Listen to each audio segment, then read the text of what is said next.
Secondary break, reviewing all things Carolina basketball, and it is my honor today. My man dressed for the gig. He's a Miami legend. He's an icon. He's a buddy of mine. NBA draft pick, just all around, just incredible human being. Jack McClinton is on, dude. Welcome. Thank you for making time for a Carolina show, man. No problem, man. Thanks for having me. Where are you tapping in from? Are you in? Are you on the East Coast? Are you at Miami? Yeah, I'm in Miami. Yep, I moved here back in April, so I've been here for a little minute. Yeah, man, and I've seen that you've been hands on with the program. I'm a huge Larinaga fan. He recruited me in high school. My family loves him, so anywhere he goes, unless they're playing the Tar Heels or the Mountaineers of Appalachian State, man, we're pulling for Miami. For sure, for sure. He's a great coach. He's done a great job. Built a great culture at Miami. Yeah. So, what's your, what is your feeling for the team? I can't figure Miami out. Like, I fear Miami. I feel like every time they step on the floor, they can win the game. But I feel like they've dropped a few this year that in previous years they would not have. And, they did lose an incredible player in Isaiah Wong, but they did pick up the transfer from Florida State, who I think is incredibly talented. What's your overall feeling for the team and that their performance in the ACC so far? I think coming back from making a Final Four, there's a lot of added pressure for you to kind of perform again. Yeah. Um, We we felt that lost a lot last of year. We yeah, felt yeah, that yeah. last year. I mean, we didn't even make Right, the dance. right. So we lost a lot of pieces, but we gained a lot of pieces. Miami has had some unfortunate injuries. Mhm. That's not an excuse for the performance, but in a team sport, when the team can't play together for a long period of time, one guy goes down, Mhm. another guy comes in, and the other guy goes down. I don't think they've been able to build that real team chemistry yet Mhm. with the team, and obviously like it's getting closer to March. We need to pick up some big wins. Talent wise, we're there. It's Yeah. just really putting it all together. So we'll see how it goes. UNC will be a great game and great test for us right now. Yeah. How you feeling about that game? I mean, because we're coming off bookend losses. Obviously you pick up a win at Duke. Duke's kind of a rivalry game, so you can throw the records out the window whenever Carolina plays Duke. And you've played in some massive ACC games. I honestly, it wasn't long ago that I watched highlights of you at Cameron Indoor. I don't know what your final point tally was, but there was some Hmm. really tough shots of you Oh knocking yeah. down in Cameron Indoor. So you've been there, you've played in these games, you know what the atmosphere is like on a given Saturday. How are you feeling about the game tomorrow? Because I have no idea what we're going to get with Carolina. There's a lot of news about the guys showing up late to shoot around and feeling themselves. It's like maybe they Right. already forgot they didn't make the tournament last year. I don't know. Right now I think Miami has nothing to lose. Everything Yeah. in the game. This is a. I mean, we can say it's a must-win game, but I think they just need to go out there and have fun. They have nothing to lose. Mm-hmm. We play well at home, so we'll see, man. It's sold out, so we'll have the crowd behind us. Obviously, UNC is a great team this year, Mm-hmm. great team over all the years. But Yeah. I'm hoping for a win, but I just want them to come out, have fun, and play hard, man. Yeah. Now, again, you were an NBA draft pick, so obviously you put in some work in college. Do you have any memories or any fond stories about playing maybe at Carolina or in the ACC, some of the hardest venues? Because I will say this: look, my mom went to the University of Miami, so it's kind of ingrained in our family. We pull for the university. I think it's a lot harder place to play than people give it credit for. It never shows up on like the hardest places to play. But as you said earlier, Larinaga's done a great job with the program. And I think the first time you sleep on Miami is the first time you wake up with a loss. So I'm hoping that, we stay focused and we get it done. But I do have nothing but respect for the guys in the program that Larinaga's built down there. What were some of the fond memories that you have in some of the harder places that you had to play? Don't say Cameron, because Def- I watched you light Cameron up. Now, I mean, definitely Duke. It's a small gym. The Hmm. crowd's already always on you. Hmm. They know everything about you. They got signs up. Yeah. Um, Anything interesting that Clemson. they brought out against you, though? Anything interesting that It's the funny. Cameron carries? Let me see. I'm trying to think. I can't. I can't really remember per se. I played 05, 09. It's almost 18 years ago. Hmm. But I think Duke. Obviously the nostalgia of going to North Carolina and like, just think about Michael Jordan, the big stadium, that baby Sure. blue and white. You Hmm. always are kind of a little anxious when you go in there. I had pretty Yeah. decent games with North Carolina. But I would probably say the hardest place to play mean, I can't even say it was hard. Sure. Like I Yeah. fed off. I fed I guess it off that. changes. Yeah. I fed off that like energy of the You're crowd like, being like, "Oh, you suck. You can't do that." It's like, all right, it's there time to we tap go. in. You know what I mean? Yeah. So ACC basketball has always been a great league, and just the talent level in ACC. I feel like we don't get the respect that we deserve as like a lot of other conferences, but I think Sure. ACC has been one of the Especially top this year. conferences in the country. Yeah, for Yeah, sure. especially this But year. it is what I it had a is. conversation. I had a conversation with I'm going to give you some flowers, but it leads into one of the things that it kind of goes into our squad. And I don't know if you know much about the Carolina team because I know you're a busy guy. But one of our friends out here, we were discussing you, and I had the pleasure of playing basketball with you for a few years back before it was completely gone for me. And we had mentioned that it was always fun to play with you when somebody started barking at you a little bit. Then the real Jack would come out. Like you were a pretty chill dude. And honestly, one of the best players I've ever played with that didn't really need to kill until somebody said you Right. couldn't kill. And then it was like, Right. oh man, it was like, let me get the chips out. I'm just watching, eat my popcorn. You got to remind them. You got to remind because when you start playing pickup, it's like I kind of try to be chill, low key, have some fun, run up and down the court, get some shots up. But then like people start talking, they get a shot off on you. It's like, all right, okay, now you want me to go into like 09 McClinton mode. Okay, right. Let's go. So you have that in spades, and it's entertaining. And the reason I bring it up is, do you feel that Miami and or Carolina has that mentality in them? Because I do feel, like you said, you could label it a must win. Every game with 8 or 9 games left in the ACC. I think each team has about 8 or 9 games left. I think we have 9. You guys sit at 6-6. You are 15-8, and I do believe you're firmly on the bubble just because of some of the performances you've had in the tournament. I think there's a respect level that goes into the selection committee of how you perform in March. But it's a must win. If anything it's a must win. Do you think you guys have any dogs that you would say, yeah, he's like this, and maybe that, because that's not going to show up on a scouting report. Hey, this guy gets better when his back's against the wall. Yeah, I think we do. I think a lot of those guys have that in their DNA. It's just constantly having it turned on. And I think obviously a team like UNC, like you got to come to play or they'll beat you by 40. Yeah. So I think, you got guys like Norchad, the motor never stops. Bensley Joseph always coming to play, defense intensity. A guy like, Keyshawn George, he's not like that. He ain't going to bark at you, but he's a silent killer. Hugo Poplar, like a Philly guy, tough, hard-nosed guy. So we got those guys. It's just we want to see them continue to do it on a night-in and night-out basis. And UNC is the type of team that you better come to play because they're going to be ready to play, especially after oversleeping last game. Yeah. We sleepwalked through that one. And, nothing but credit to Clemson. Like you said, Clemson's a great team. ACC's a great team. I don't think you can sleepwalk against anybody in this league on any given night. Somebody will show up and punch you in the mouth. We're trying to stagger to our feet, but Saturday's going to be a big game. Do you have any kind of projections? Anything that you're looking towards? Do you feel like you guys get it done? Like, where are you sitting right now? I know you gotta have to. I mean, I kind of have to, right? Right. You gotta have to.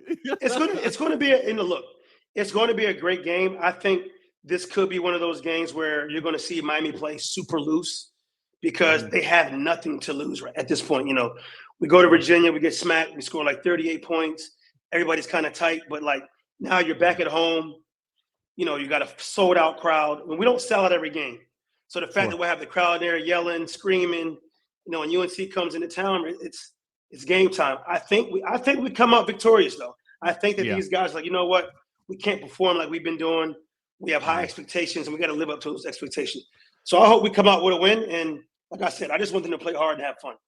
Yeah. I watched the UVA game. Nobody plays well at UVA, so it's a hard metric to measure a team's success when they go to Charlottesville. But yeah, that was a tough game. And I do remember one of the things that I found very interesting, and I think this got publicized or talked about. I didn't read any articles about it, but when I was watching the game, I saw where the team would have huddles and Larranaga was off with some of the coaching staff, like drawing stuff off or I have no idea what he was doing. I don't want to speculate, but it looked like the guys were pulling together, like trying to coach themselves, like, hey, this isn't an X's and O's things now.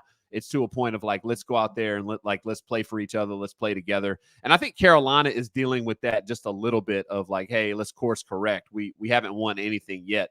One of the things that I feel like successful teams have, and you can shed a little light on this with Miami, is that they like each other and they play with each other and they play for one another. And last year, I think maybe Carolina was lacking that in a lot of areas because there was some things going on that might not necessarily show up in the X's and O's. Do you feel like Miami's team is pretty tight? Do they like each other? Do they get along well? Do you think that they can pull this together to make a run for maybe a March bid? Yeah, I think those guys love each other, man. They're always hanging out. But it's one thing to like love your teammates and like your teammates. And it's another thing when the game starts, like everybody's got to be on go. You can't have 3-4 people ready to play, 3-4, almost ready to play, and then 2 not.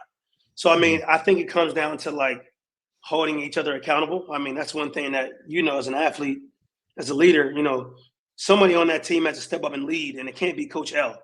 And I think that's what you saw last game. He's waiting for somebody to really step up and take charge and lead that team because, there's a lot of new faces. I'm not going to say it's a lot of egos, but there's a lot of guys, some guys are hearing that NBA buzz, might go to the league. So I think we got to throw a lot of that out the window and like come together as one and like play as a unit and play for each other and at the same time hold each other accountable. How was that for you when you were playing? Because, obviously you've got a storied career at Miami. You got drafted in the second round. You started having, I believe you were 2-time All-ACC, right? The last 2 years, weren't you All-ACC your last 2 years? Yeah. Back-to-back first team. Get it right. There we go. All right. Only male in Miami history. Back-to-back All-ACC first team. Come on. Go. How did you? I'm not going to shortchange you, man. Trust me. I know. How did you handle that? Because, like you said, look, not that it's a business, but it is a business. And some of these kids, a lot of these kids, their dream is to play in the NBA. And not that they don't love their university, because I think they do love their university, but it's also a step in a longer journey that they're hoping for their careers. And I celebrate that. I want everybody who's ever, I love basketball. So if your dream's to play in the NBA, I want you to do everything possible to get there. How did you manage that, knowing, okay, this is a possibility for me. Like I'm there. My name is on the draft boards. I'm starting to perform in a way where I'm opening up NBA executive eyes. How did you handle all that? Because I never had that pressure. I wish I did, but I was never in those combos. You know what? I would say it wasn't really any pressure, to be honest, because I think when I was in high school, I had no scholarships. I had 0 Division I scholarships. So I ended up going to prep school for 1 year. And I was blessed to have my teammate be Darrell Wright, who played for the Heat, was drafted by the Heat. So every college coach was going to watch Darrell. Sure. So by them watching him, they got to see a kid, Jack McClinton. I might have been 5'10", 5'11". I always worked hard and I always had a chip on my shoulder because I remember my high school coach like, Jack, you can't play D1. You're a D3 player at best. So I'm like, I've always had something driving and motivating me. So when I went to my first scholarship was Siena College in upstate New York. So I played at Siena for 1 year. I didn't play the first 9 games. Every point guard got hurt, and I had to step in the lineup. And then I had like a breakout season. And then after the season, my coach got fired. I decided to transfer. And to be honest, bro, when I was transferring, like when Miami asked me to go, I'm like, Miami for college. My best friend's on the Heat. Yeah, I'm going. I'm in. Play, it's what it is. Hopefully I play, but like if I don't play, my best friend's there on the Heat. I'm gonna manage him, and I'll be good because at the end of the day, I didn't have any scholarships in high school.